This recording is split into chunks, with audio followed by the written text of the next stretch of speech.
কাস্টমারের চাহিদা অনুযায়ী কোন কাপড় কত পিস আনতে হবে এবং কোন কাপড়টা আনলে সেল হবে, কাপড়ের কোয়ালিটি, কাপড়ের মান, কাপড়ের নাম এবং কাপড়ের দাম সব কিছু আজকের ভিডিওতে থাকবে এবং ডিটেলসে। যেহেতু শুক্রবারে হচ্ছে আমি চেষ্টা করি মার্কেটে যাওয়ার জন্য, তো আজকে হচ্ছে বৃহস্পতিবার, তো শুক্রবারে আমি হচ্ছে আমার কিছু ঈদের কালেকশন আনতে যাব, যেহেতু আমার স্টক পুরা শেষ হয়ে গেছে, মানে একদম স্টক আউট হয়ে গেছে। তো আমি মার্কেটে যাওয়ার আগে যেভাবে একটা প্রিপারেশন নেই যে আমি কোন কাপড়টা কত পিস আনবো এবং আমার কাস্টমারদের ডিমান্ড কী বা কোন কাপড় কোন কাস্টমার চাচ্ছে, তাদের সব কিছু আমি মাথায় রেখে তারপর আমি আগে একটা লিস্ট তৈরি করি, সেই লিস্ট অনুযায়ী কাপড় আনি।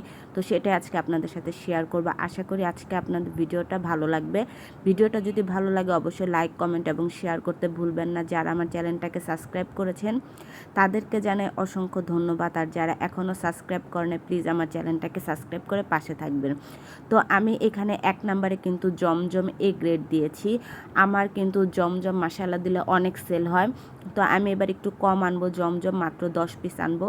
তো আমি এখানে হচ্ছে 10 পিস লিখে দিলাম, আর মূল্যটা আমি লিখবো না, যেহেতু এটা আমার বিজনেস, তো মূল্যটা লিখলে কিন্তু আমারই সমস্যা হয়, তো আমি মূল্যটা লিখতেছি না। কেউ যদি পার্সোনালি জানতে চান আমাকে মেসেজ করবেন, আমি আপনাদের মেসেজের রিপ্লাই দিয়ে দিব। আমি সবাইকে মেসেজের রিপ্লাই কিন্তু দেই।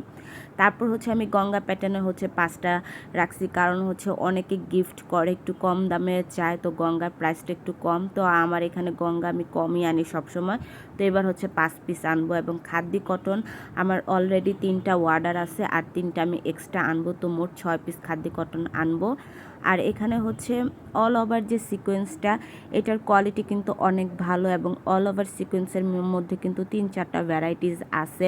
তো আমি একটু চেষ্টা করব যে এটার কোয়ালিটি ভালো, 3-4টা ভ্যারাইটিসের মধ্যে কিন্তু দামও একটু কম বেশি থাকে। আমি সবসময় যেটার দাম বেশি, যেটার কাপড় ভালো সেটাই আনি, কিন্তু সেল করি কিন্তু খুবই কম প্রাইসে। আমি একদম সীমিত লাভে কাপড় সেল করে দিই, এর জন্য আলহামদুলিল্লাহ আমার স্টক সবসময় আউট হয়ে যায়। তো আমি অল ওভার সিকোয়েন্স এটাও 6 পিস আনবো এবং হচ্ছে জবা সিকোয়েন্স, তো আগের বার আমি জবা সিকোয়েন্স আনছিলাম, সেল হয়ে গেছে, এবার আমি আবার হচ্ছে 4 পিস জবা সিকোয়েন্স আনবো। আর কলকাতা বুটিক্সটা আমি হচ্ছে প্রথমবার আনছিলাম, এরপরে যে আরও 4বার কাপড় আনছি, একবারও আনি নাই। তো এবার চিন্তা করছি যে কলকাতা বুটিক্স 6 পিস আনবো, কারণ অনেকে আছে যে গিফট করতে চায়, একটু দেখতে সুন্দর, দামে কম, মানে হচ্ছে চায়, তার কারণে হচ্ছে কলকাতা বুটিক্সটা আমি রেখেছি। এবং হচ্ছে কারিজমা যে কাপড়টা, এটা কিন্তু এখন খুবই ভাইরাল, এটা সুতির মধ্যে খুবই আরামদায়ক একটা 3 পিস, যেহেতু এখন গরমে ঈদ পড়বে, তো কারিজমাও আমি হচ্ছে 4 পিস রাখতেছি, মানে আমি মোটামুটি 4 পিস, 6 পিস, 5 পিস এরকম করে কাপড় আনবো। শুধুমাত্র জমজম এই গ্রেটেরটাই 10 পিস আনবো। তারপর আইসক্রিমের যে হচ্ছে আইসক্রিম একটা ড্রেস, এটা কিন্তু এখন অনেক ভাইরাল একটা ড্রেস, আর এটা গরমের জন্য বেস্ট একটা কোয়ালিটি। তো এটাও আমি হচ্ছে এবার প্রথম আনবো, তো 4 পিস আনবো। তো আমি মোটামুটি একটা হচ্ছে লিস্ট করে নিছি, যে লিস্টটা আমার জন্য খুবই কার্যকরী। এবং ভিআইপি মালহা, এটাও আমি 4 পিস আনবো, কারণ মালহা যে ড্রেসটা, এটা মাসাল্লাহ দিলে কাপড়ের কোয়ালিটি অনেক অনেক ভালো। তো আমি শুধু এখানে একটাই আপনাদের একটু বোঝাচ্ছি যে আমি কত টাকার কাপড় আনবো কিভাবে, শুধুমাত্র জমজম এই গ্রেটেরটা আমি এখানে ধরলাম।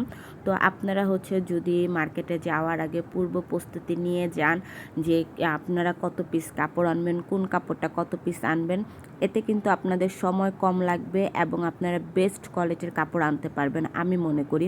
এটা আমার পার্সোনাল একটা ধারণা বা আইডিয়া। তো আমি সবসময় আপনাদের সাথে আমার আইডিয়াটাই শেয়ার করি। এদিক দিয়ে আমি হচ্ছে হাতে গুনে কাউন্ট করতেছি, তো আমার মা হাসতেছিল, তো ভাবলাম যে হাতে গুনতে গুনতে আপনাদের সাথে, তো আমার এখানে মোটামুটি 49 পিস 50 পিসের মতো কাপড় হয়। তার সাথে আমি আরও কিছু কাপড় নিয়ে আসবো। কাপড় বলতে আমি হচ্ছে বিছানার চাদর আনবো, যেহেতু আমার বিছানার চাদরও মোটামুটি একটা অর্ডার আছে, তো আমি বিছানার চাদর আনতে ভয় পাই। তারপরও চিন্তা করছি যে না, এবারও 5 পিস বিছানার চাদর নিয়ে আসবো, কারণ আমি কাস্টমারদের বলে দিচ্ছি দাম বেশি পড়বে, কোয়ালিটি ভালো চাইলে, তো বলছে যে কোনো সমস্যা নাই। তো আপনারাও কিন্তু এইভাবে একটা লিস্ট করে নিতে পারেন, এটা কিন্তু আপনাদের জন্য খুবই কার্যকরী হবে। আর আজকের ভিডিওটা যদি ভালো লাগে অবশ্যই লাইক, কমেন্ট এবং শেয়ার করতে ভুলবেন না।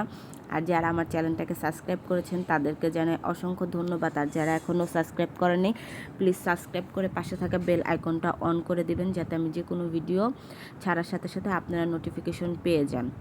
এর মধ্যে হচ্ছে এই যে কলকাতা বুটিক্সের, এটা হচ্ছে কোয়ালিটি তেমন একটা ভালো না, দেখতে কিন্তু মাশাআল্লাহ দিলে অনেক সুন্দর, কিন্তু এটা ধোয়ার পর একটু হচ্ছে রং উঠে যাওয়ার মানে হচ্ছে যেই কাজটা থাকে ওইটাও উঠে যায়। তাছাড়া বাকি সব কাপড়গুলো মানে এক নাম্বার কোয়ালিটির মধ্যে, যার যার ক্ষেত্রে সে কিন্তু বেস্ট। গঙ্গাটা আর কলকাতা বুটিক বাদে এখানে যে যে কাপড়ের নাম আমি লিখছি প্রত্যেকটা কাপড় কিন্তু এক নাম্বার, মনে করেন কাপড়ের মধ্যে তাদের মধ্যে তারা বেস্ট। বলে না জমজমের মধ্যে জমজম A grade, B grade, C গ্রেডের মধ্যে এ গ্রেডটা বেস্ট। খাদ্য কটনেরও 2-3টা কোয়ালিটি আছে, তো আমি যেটা আনি সেটাও কিন্তু একদম বেস্ট। তো এরপরে হচ্ছে আপনারা মূল্যটা নির্ধারণ করার সাথে কিন্তু মাস্ট বি পরিবহন খরচ অ্যাড করবেন। তো আমার এবার টার্গেট হচ্ছে 50 থেকে 60 পিস কাপড়। তো 50 থেকে 60 পিস কাপড় আনতে আমার যে যাতায়াত খরচটা হবে সেটা তো আমার অবশ্যই অ্যাড করতে হবে। তো আমার যদি মনে করেন 50 থেকে 60 পিস কাপড়ের সাথে যাতায়াত খরচ 500 টাকা যায়, অবশ্যই আমি 50 পিসের সাথে সেটা অ্যাড করে তারপর আমার কাপড়ের মূল্যটা নির্ধারণ করব। তো আশা করি আজকের ভিডিওটা আপনাদের ভালো লেগেছে। যদি ভালো লাগে অবশ্যই পাশে থাকবেন। আল্লাহ হাফেজ।